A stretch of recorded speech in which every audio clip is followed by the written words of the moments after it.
Hey, what's going on? It's Gage here from the Football Friends podcast. I have to apologise for not releasing a video the last couple of days. I am actually on holiday and I have a bit of an ad hoc setup going here at the moment, so please bear with me while I create slightly less content at the moment, but I should be back in a week or so. I'll be back into the regular swing of things. But anyway, one of the big pieces of news for today was that the Glazer family have in fact set a buying price for Manchester United, and that has been set at £3.75 billion. Now this is fantastic news because previously they were a little bit more reluctant to announce this purchase price because once there's a price out there, all it's going to take is someone to actually front up the money. And so, of course, Jim Ratcliffe has been the person most recently linked to buying the club, and that would be, that would be very nice. I'd be very happy about that.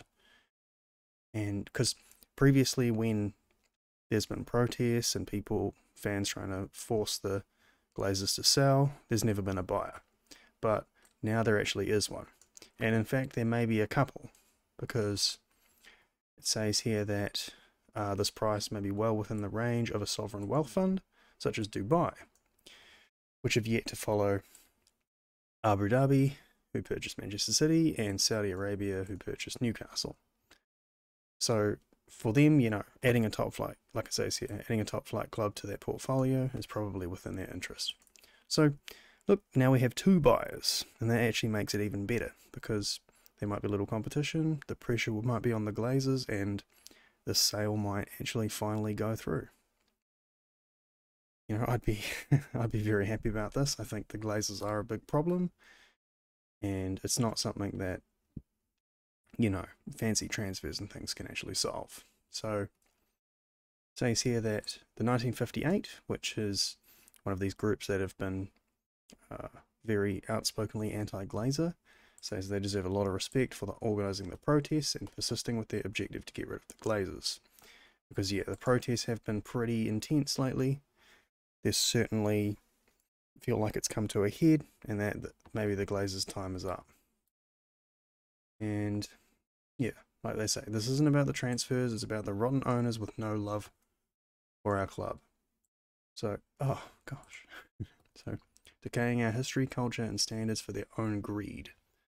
What he's talking about there is the fact that they're the only club that take dividends out of the club. So, rise up against the ownership. And so that's it.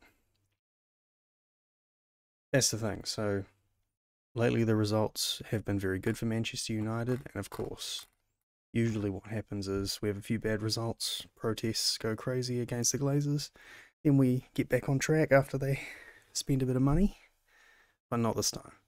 This time it's Glazers out regardless of how well we're doing on the pitch.